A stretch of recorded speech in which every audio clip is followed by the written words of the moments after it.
So I'm hoping to like I'm getting my master's. That's what I want. That's like the Yeah. base for me. And then I also want to get my PhD so then I can build my own firm and like then have little firms everywhere. Cause in the community, because right now you have some and it's super expensive to talk to someone to let Hmm. your feelings Yeah. out. That don't make sense to me.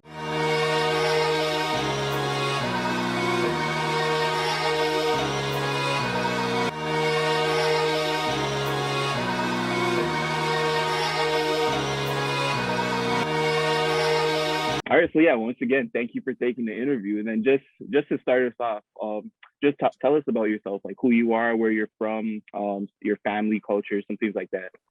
Okay, so my full name is Aicha Dia, pretty short, but that's my full name. I have two older sisters. I have both my parents, and we're all originally from Senegal.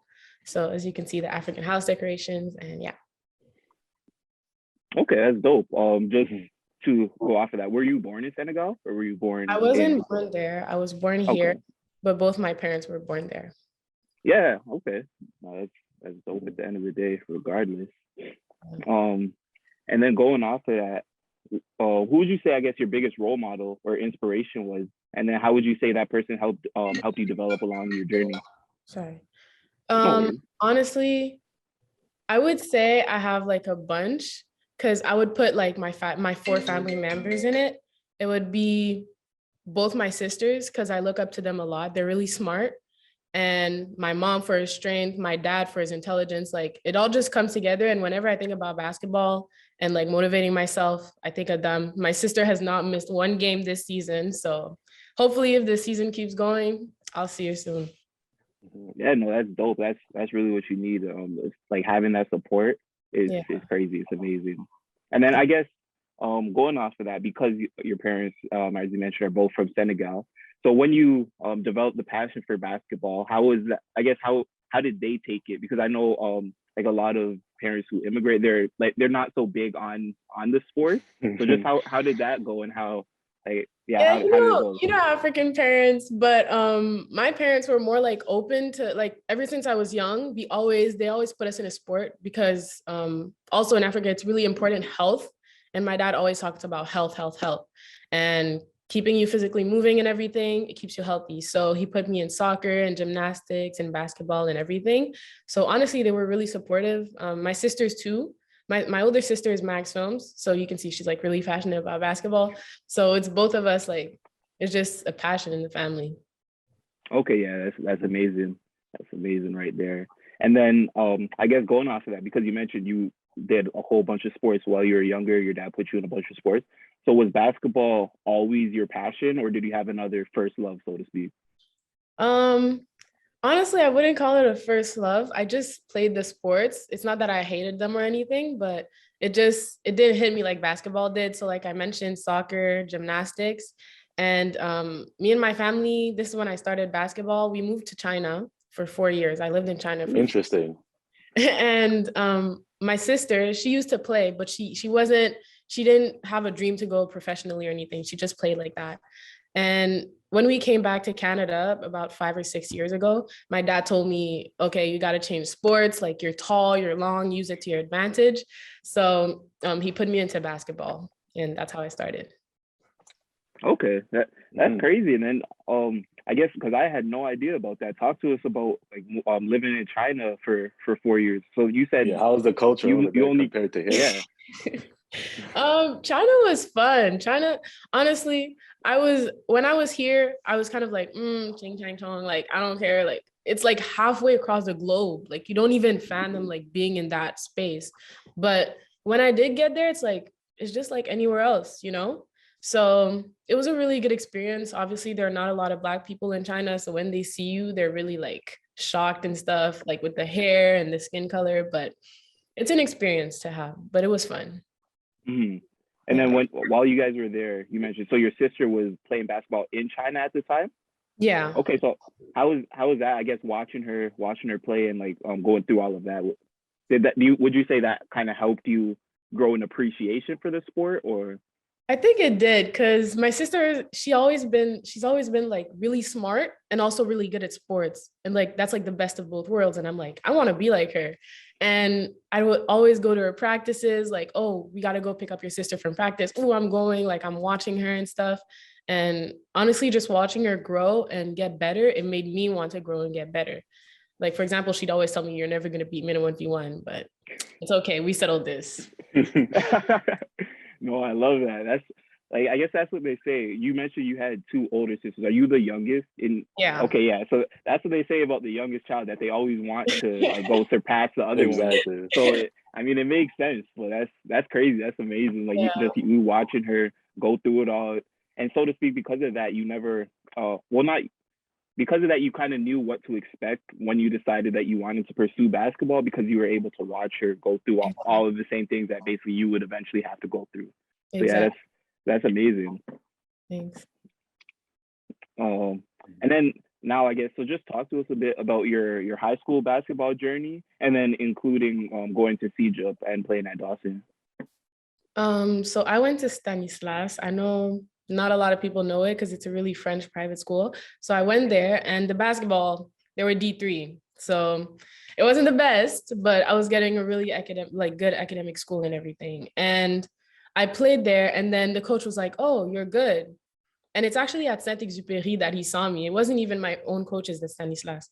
And he told me, "You're good. You should sign up for this program." And then that's when I went Blue Hounds, which is connected to Dawson as well. And I would have, how many practices a week would I have? Like 7 or 8, 2-a-days and things like that. I would go to Stanislas, and then I would go play for Blue Hounds. And I think that's really when it built my mental toughness. And when I was mentally tough and they saw that I was actually something, that's when Dawson come and saw me, and they recruited me and everything. And it's funny because no one knows this, but I'm actually 18. So like I came to Dawson, I was 16. So I was like the youngest on the team. Mm-hmm. And they would always tease me and everything. So now I'm about the same age as like my second years, but I'm a vet. And even I think I had like some rookies that were older than me. So it was really awkward. But then I came to Dawson, and honestly, that was like the best choice I've ever made. The coaching staff is amazing. The girls are amazing. It's a sisterhood. The school is really nice. And that's when I really like built love for the game and like grinding and working out and stuff like that. So yeah, my experience is Dawson. It's not done, but it's honestly the best I've ever had. That's great. I mean, yeah, you mentioned it, like sports is, it's a grind. So I guess talk to us a little bit about that grind. The 2-a-days, like you said, like 7, 8 practices a week.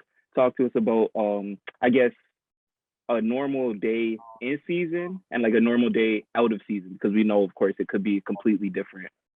So in season, let's say, so it's a day of school, right? Because it's in season.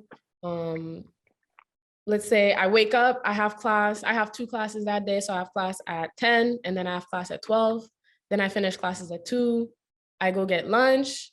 And then after that, I do some homework at school. I can chill. Some of the girls, usually we have like our class schedules like at the same time. So we have breaks at the same time.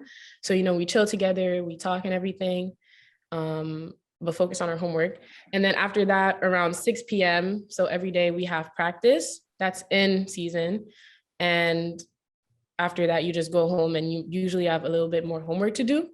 But that's about it. That's like an in-season day. And then out of season, honestly, it depends, because there's also AAU, if you're playing AAU, or if it's just like, if it's just a normal summer day and there's no AAU, I wake up and then I go to the gym, I work out with my trainer, then come back and then probably just chill with my friends. Like it's not that much, but as long as you get the work in. So yeah. Exactly. Like all you need is like a few hours of the day just to Few hours. work on your craft and just stay consistent, so you don't end up losing anything. Exactly. Also, since like how everything is closed right now, like are you doing anything like during this process, like right now, to stay in that basketball shape? Well, it's a bit cold outside, so I stopped running. Mm-hmm. But I'm usually doing like workouts in my room. And also, I feel like that's really important to say, that sometimes it's not just physical, and it's also like training your mind as well, so that when you get back there, like you're ready mentally too. So watching games, like I'm watching a lot of NCAA games. NBA, not so much, but NCAA really nice. So Mhm. just keep my mind and my IQ fresh. Exactly. Yeah. That's actually a big one. And I never really thought about it. Like I know playing football because I never played basketball at a high level, but playing football, of course, film study is extremely important for helping you understand the game, for helping your like what you're seeing in film translate to on the field, and for basketball, of course, would be on the court. So talk to us about, I guess, the importance of film study and how you feel like that has helped your game and helped you take your game to the next level. Honestly, this is funny. I wouldn't be playing basketball right now if I didn't watch games. Like I'm a visual person and I would always watch basketball with my dad, and everything they did, I was like, ooh, that's interesting. Is that a spin move? And then I would apply it. So just seeing everything on a screen and trying to figure it out in your head first will just, when you get on the court, is just like, you'll do it yourself. But as long as you've seen it, and also training your IQ, like it's really important because when you watch film, you see things that you don't see in the game.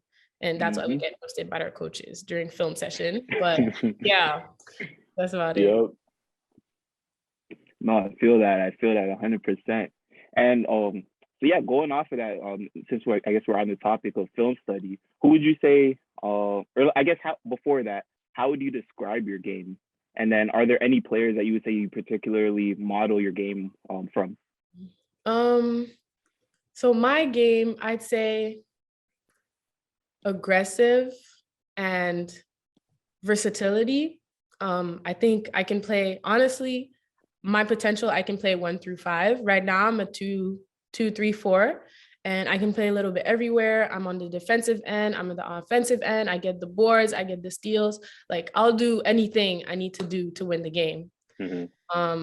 So I just want to be everywhere, like on the stat sheet. And ooh, this is my favorite question. My favorite player is Aicha Dia. Okay. I know she just won MVP, but people didn't know her, but she's so good. She went to Rutgers. She's super athletic and she can do everything. And obviously Candace Parker, she's tough. But definitely Candace Parker, Aicha Dia, and then there's a bunch of girls that I look up to also in the NCAA. Okay, and like with that, with your training, I guess over the years, but I guess specifically the past off season, was there anything that you took specifically from either of their games and you really wanted to improve? You're like, by the end of the off season or by the time the season starts, I want to make sure that I've like perfected or I've mastered this as much as I can. For sure. For Candace Parker, I think it's her playmaking ability. Everybody says like she's the LeBron of the WNBA. Like her playmaking ability is so amazing. And as a rookie, I only came in and I scored a few baskets and rebounded, and that's what's important. But now I'm able to make plays. I'm able to read and do things. So I feel like that's really like what I worked on. And another thing is shooting. So like shots, reps every time. Like you said, those few hours per day, that's just shots. So yeah. No, for sure. That makes sense. And of course, like with the being able to play 1 through 5, like you said, the playmaking is a huge aspect of it, and having the IQ that you mentioned from just watching games, understanding the game of basketball. That's a huge part to being able to like be such an efficient playmaker. So it makes sense. Yeah. And then now, so this one, this is a big one. So talk to us, I guess, about your experience playing on the U19 Team Canada team. And then as you mentioned, so I just want to get it out there so it's on record, you're still currently only 18. So that means you would have played on the U19 team at what, 17? Yeah, there were some younger girls on it. Hey, that may be the case, but don't sell yourself short. It's a big accomplishment. Exactly. Not everyone can say that, Yeah. So honestly, it was a really good experience. It was funny because I was AAU and I was in my team, and I received an email and they're like, "Oh, you made the U19 national." I was like, I was so happy. And since I was already in the States and we were going to have training camp in the States, that's when I went there. And honestly, it was the best experience ever. They have so much resources, and it's just like we were training. We had 2-a-days. So we'd wake up, breakfast, always like COVID test in the morning, which was really annoying, but gotta do what we gotta do. And then we went to Hungary. Like, honestly, it's just having all these girls from different provinces, not just Quebec, but you have Ontario, you have British Columbia, you have Nova Scotia, you have everything, you know? So just us coming together and playing the game we love, it was like a great experience. And in Hungary, playing against these girls, man, they're tough, but it was nice. Well, expand on that, because my next question was just like some notable players that you played with or against. So you immediately brought up Hungary. So what was, I guess, so different about Hungary that they're fresh in your mind? Honestly, it's when we were there. So we played against, if I remember, we played against Japan, we played against France, we played against Australia. These are tough teams. And the thing that differentiates them from like North America is that they're so smart, you know? They do sharp cuts, they do everything fully that it's so to the book that you can't guard it. They're so good, you know, and they're disciplined. So that's one thing that like, it's really, it stood out for me. And I played with Cheyenne. Everybody knows Cheyenne. She tough. I played with Yvonne Ejim. She's going to Gonzaga. She's really good. Like these are some players that really marked me. Yvonne was kind of like a mentor to me. And there's actually a girl that I played against on the Mali team, and she actually declared for the WNBA draft. So I don't know how that's gonna work out, but she was good. She was tough. So yeah. No, that's big. And I mean, especially hearing that you played against someone who's declaring for the draft, it's like that's always a way that you can, I guess, you kind of, what's the word I'm looking for? It's like it's a good comparison tool, so you could know where you're at. It's like, okay, she declared for the WNBA. It's like this is where I was compared to her. So these are the things that I know I need to work on. Or it's like I know I need to get my game to this level. Or it could be like, okay, when we played against each other, I was already on that level. So like I know where I'm at in that sense. So that's dope. Exactly. For sure. And then also, I guess, so what were some things that you learned from the experience, or like some takeaways? Well, like I said, they're super disciplined. So when I came back, you know, like it taught me a lot of things on the court. Also the difference in the cultures. Like I'm a person that really likes cultures and like exploring new things. And in Hungary, obviously the food was different and everything was different. The language, they didn't really speak English. So just seeing like that other side. And I mean, Europe is amazing and it got me to travel. So for sure, that makes sense. And then like this is another thing. Once again, I just have to preface this by saying I didn't play ball at an extremely high level. But something that I've noticed is just the difference. You touched on it a bit also, of course, the difference between like European ball and, like you said, North American ball. So I guess playing against them, the extremely high IQ, the sharp cuts, like everything being to the books. Was that something that you would say, like that, I guess the European play style that you took back home to Canada and try to implement in your game? I definitely try to implement it in my game. Like they were more physical, and every time, you know, those little things in practice when you're running a play or something, that sharp cut is gonna, like that you do in practice, it's what you're gonna do in the game. So I try to put it in practice, but it's little things. It's not one big thing. It's just making that sharp cut, making that strong pass and things like that. So just keeping myself reminded of that. Okay, no, that makes sense. And 100%, you practice how you play. So, and to focus on those little things, that sharp cut could be the difference in you getting open, you running your defender into a screen, and your defender being right on you. So it of course makes a huge difference. Yeah. Nah. So also, I guess being a student athlete, explain to us like how you're able to balance both athletics and academics while also balancing like a healthy social life. So having that balance with your friends, with your family. So I'm not gonna lie, a lot of my friends, it's like the team, you know, it's a sisterhood, so we're all friends. So I already have my friends at school.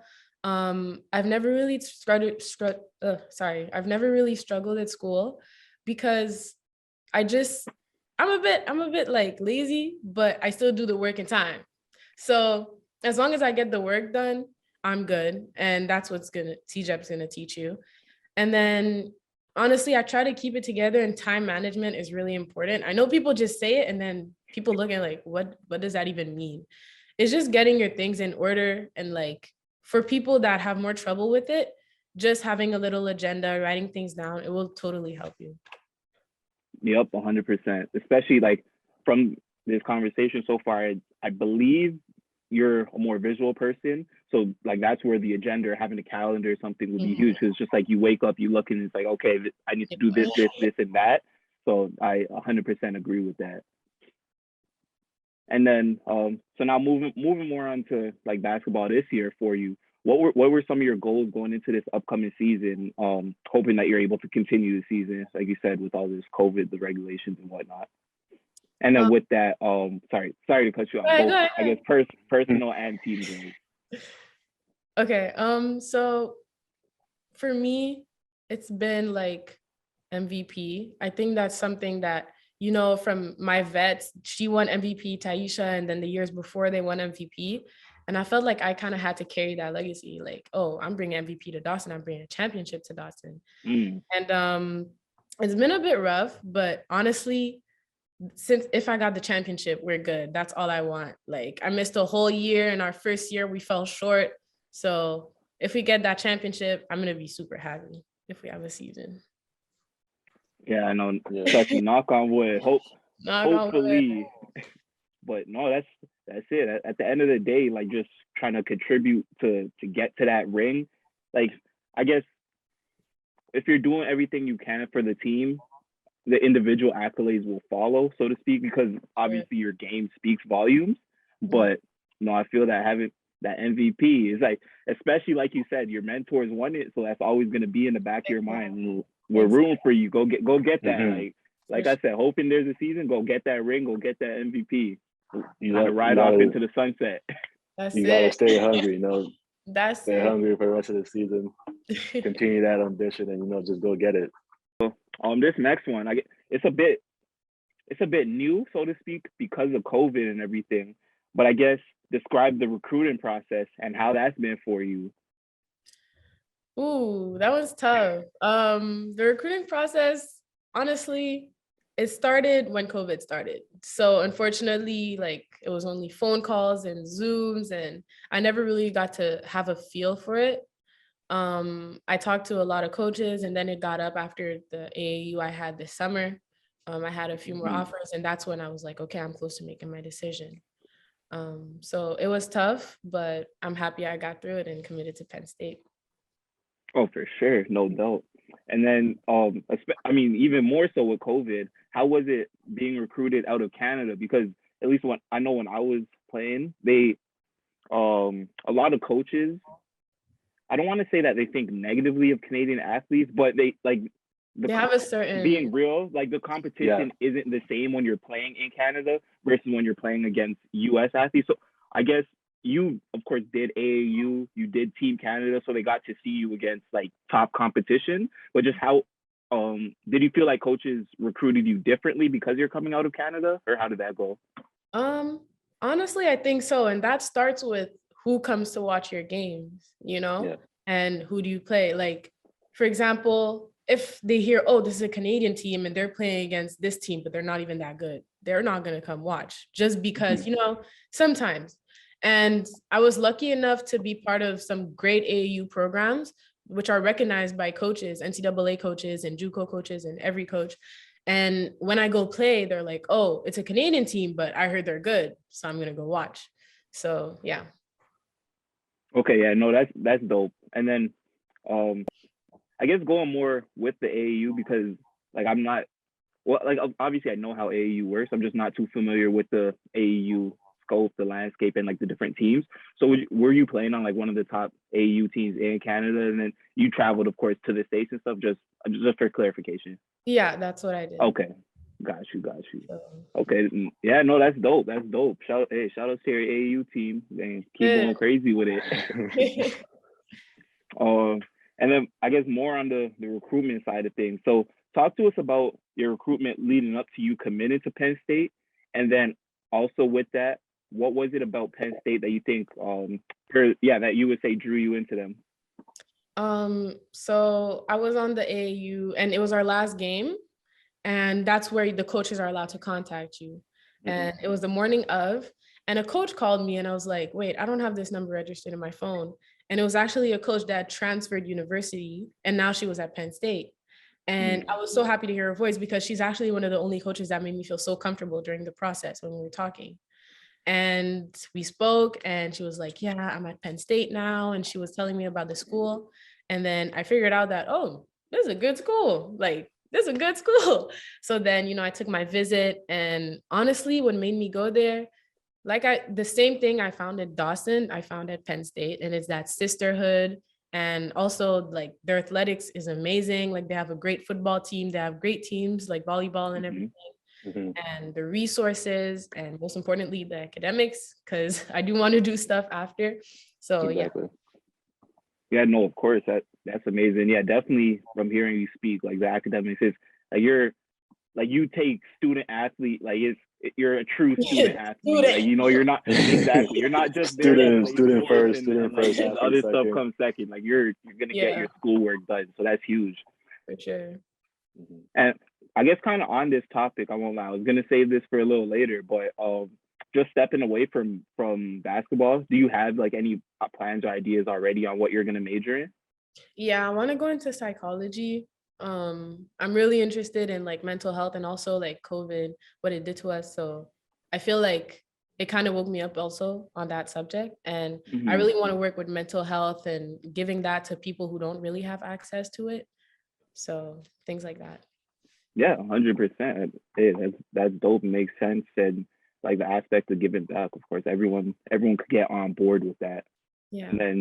And well, I guess you touched upon it. So you're hoping to build upon your major basically with giving back. And actually no, I'm not gonna skip over that question. So how in what ways do you hope to build upon your major once your playing career is ended, like with psychology? So I'm hoping to, like, I'm getting my master's. That's what I want. That's like the base for me. And then I also want to get my PhD so then I can build my own firm and like then have little firms everywhere. Cause in the community, because right now you have some and it's super expensive to talk to someone to let your feelings out. That don't make sense to me.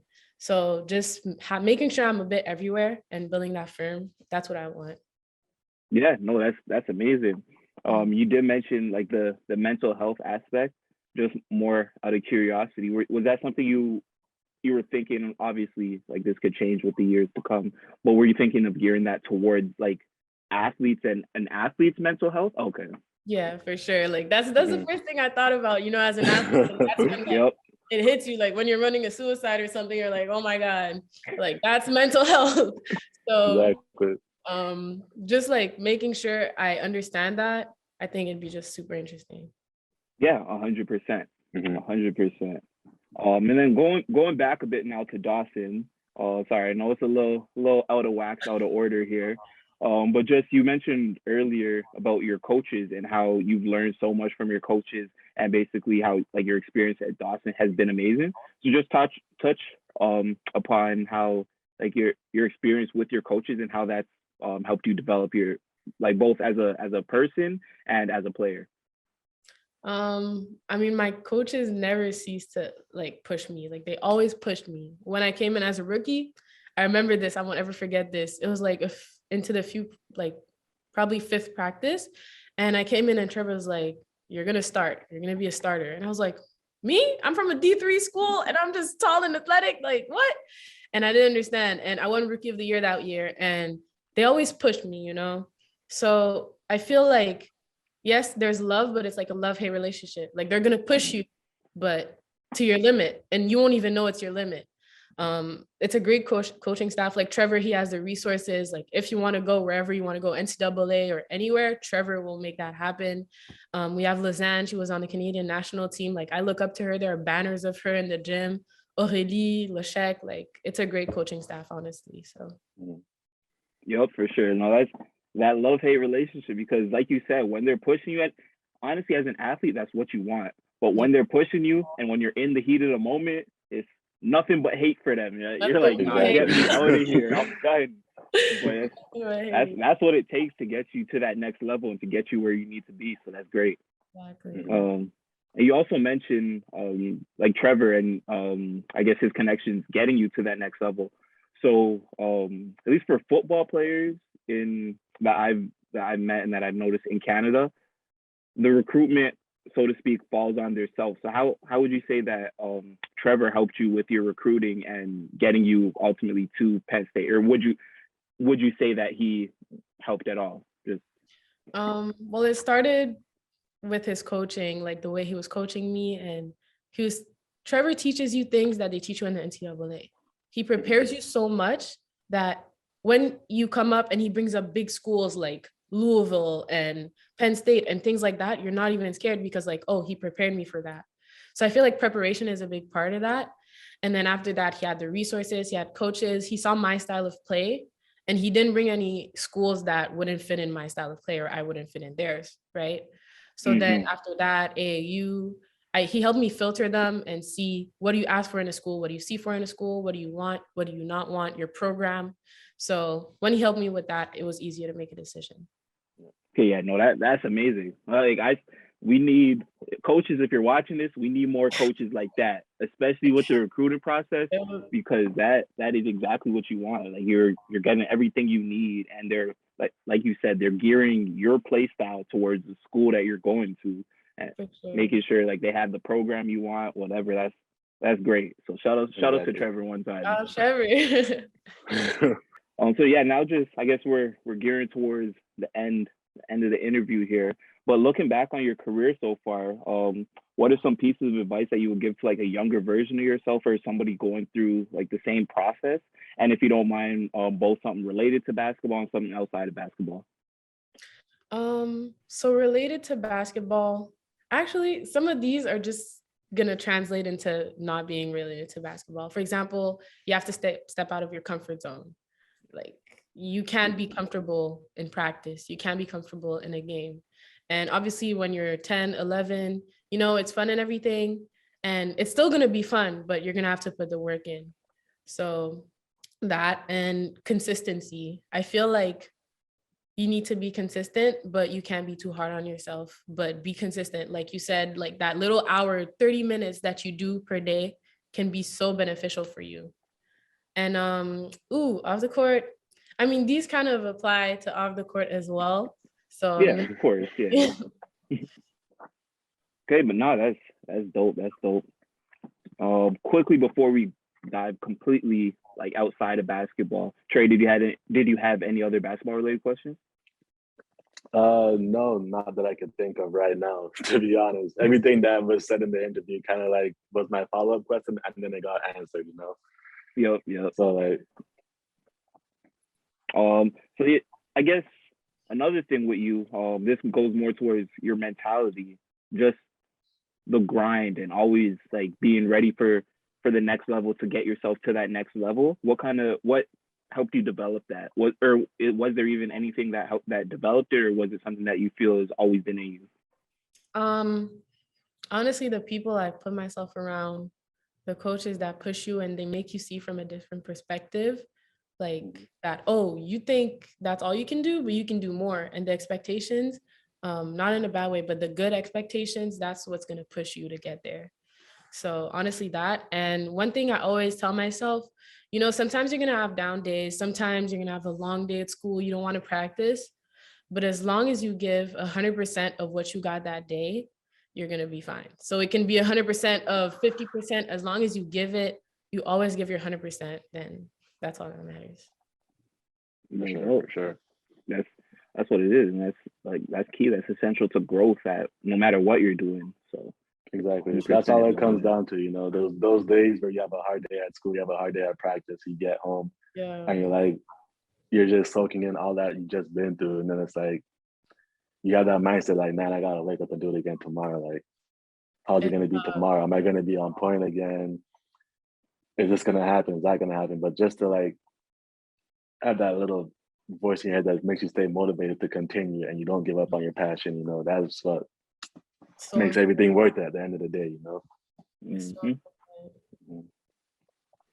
And then quickly here, got kind of just some random questions at the end. So you did mention that you've been to a few different countries. So what's like your top 3 countries or cities that you visited, and why? I've been to a lot. Like I've been to more than I mentioned. I'd probably say Thailand. I really like Thailand because when we're in China, you can't just go to vacation to Canada like every time. So we would just go to like, Malaysia, Thailand, things like that. Thailand is like so impressive. The food, the culture, the people are so nice. Like honestly, that's why it's my top. Another one probably I'd say the Hungary. Like we weren't in Budapest. I can't pronounce it. I'm not gonna say it. I can't pronounce it. But just the experience of being there, like it was so great. We didn't really get to visit, but the experience was amazing. And my last one, I'd probably say China, Beijing. Okay. There. Okay. It's still 4 years of my life, so it's still like a big chunk. So yeah. No, 100%. That makes sense. So just to make sure, so it's Thailand, the city in Hungary that we don't know the pronunciation of, and then you said Beijing was the last one, right? Yeah. Okay, that's dope. Then going forward, I guess for the future, if you could live one place in the world, where would it be and why? Man, like live like me, like just me, like I don't have no kids in it, like I don't have to worry about like. Okay, well that's a good one. Let's do both. Let's do one where it's just you, and then another one where it's like if you have a family. Okay, if it's just me, I'm going to Jamaica. Okay, it's gonna be super nice and stuff. Good food, good vibes. Like nothing wrong with Jamaica. But if I have kids, I stay in Canada because I know there's so many benefits I can get from here. I don't know where though. True. I feel like the other provinces are a bit far, but Ontario and Quebec aren't so bad. So yeah. Okay. No, I like that. And hey, I'm half Jamaican, so shout out to you. Shout out to you. Exactly. Man. All right, so just the last one quickly, just to touch back on basketball, and you did honestly kind of answer it throughout the interview, but just let's go with 5. Your 5 favorite basketball players at any level, men or women. Any level, men, women, everything. It's top 5, like no order. No order. Just, okay, no order. Yeah. Okay, so definitely putting Kalia Copper in this. I'm gonna have to put Ryan Howard. Y'all know Ryan Howard? Kentucky. Tough. It's okay. She's tough. Sounds familiar. I'm gonna put Paul George. I really like Paul George. I really like Paul George. I'm gonna put I don't know. I'm gonna put Lizanne just because of her tenacity and stuff, and she's tough. No, and I like that one. The last one, this is a special one. I'm gonna say Diamond DeShields. She's tough. Okay, it's okay. Y'all go look him up after and be like, oh, it's okay. Hey, that's a solid 5 though. That's a solid 5 for sure. Yeah. I like that. But no, so I guess we're done with the formal part of the interview. So do you have any questions for us or anything like you wanted to answer, or also anything you wanted to make known about yourself, about who you are as a player, as a person, anything like that? No, I don't have anything. I want to know y'all top 5 though. Like I need to know, especially Trayvon, because you play basketball. I need to know like my top 5 from both men and women. I would put Diana Taurasi in the mix. I'd put Candace Parker. I'd also throw in LeBron, of course. I have a huge love for Lonzo Ball, and don't hate on him, but I have a huge love for Lonzo. And I'd probably throw in my 5th to be Kawhi, just the thing that he did for Canada and like putting us on the map. I gotta show respect for that. That's huge. For sure. What about you? Okay, no, I'm I watch football too. Do your 5 football. It's okay. I watch no. I could go ball. I could go if you want. I could do both. But all right, both.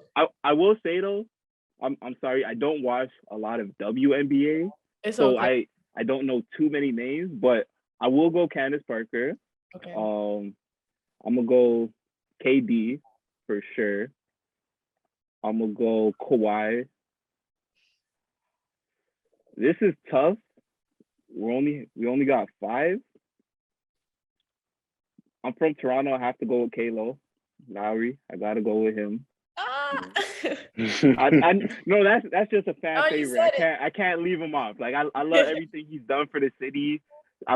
he is. Honestly, for that one, I have to go. I can't put one. I have to go Lowry and DeRozan. So they're both my number four. Okay. They're both my number four. Let's see this last one though. I think I'm gonna go Tatum for the last one. Just get some young blood in there, and out of the young guys, I probably love his game the most. So I think that's where I'm gonna go for my fifth. Okay, that's tough. And football. Football, okay. This one. Wait, what position did you play? I played safety. Okay. Yeah. Let's see. I'm trying to think if I go. Yeah, I'm gonna try to go with active players. So right now, Jalen Ramsey. I'm gonna go with Derwin James. That's probably my favorite player. I'm gonna go with DeAndre Hopkins. That's three. No, I was a Texans fan. I'm not anymore. That organization is trash. But like D Hop was one of my favorites, or he's been my favorite for a while.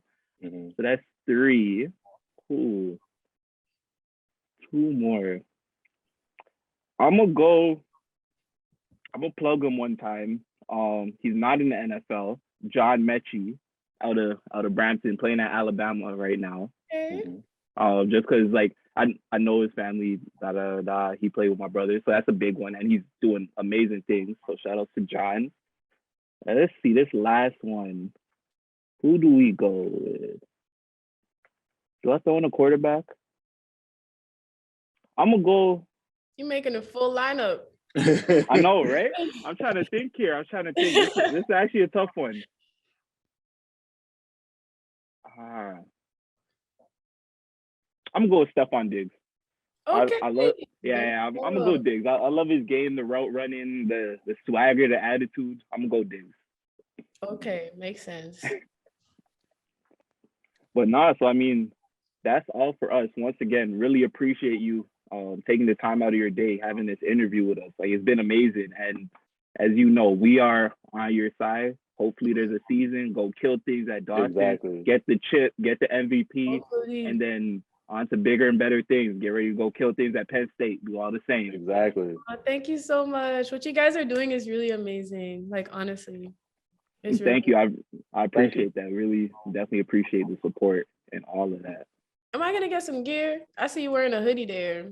I won't lie. You wearing a hoodie there. Actually, this is 101. It was actually made by my girl. It wasn't made by her, but she got it for me. I'm not gonna lie. But no, I hear you on that. We gonna have to make some calls, get you some gear. Exactly. We'll definitely. No, in exchange, I'll get you some Penn State. I like that. I'll take it. You can work that out. I'll take it. Get you some of that NIL money if you can. But for sure. 100% though. Like, we'll definitely be in contact. We'll try to get you some gear out, and like right now you're in Montreal anyway, so it'll be easy to just make the exchange. Exactly. But no doubt. Like I said, we'll keep in contact, and we'll let you know. Try to get your size and stuff. But thank you again. I appreciate you. Thank you and for your time. Yep. Enjoy the rest of the day. Enjoy the rest of the weekend. You guys too. Yep. Thank you. Thank you.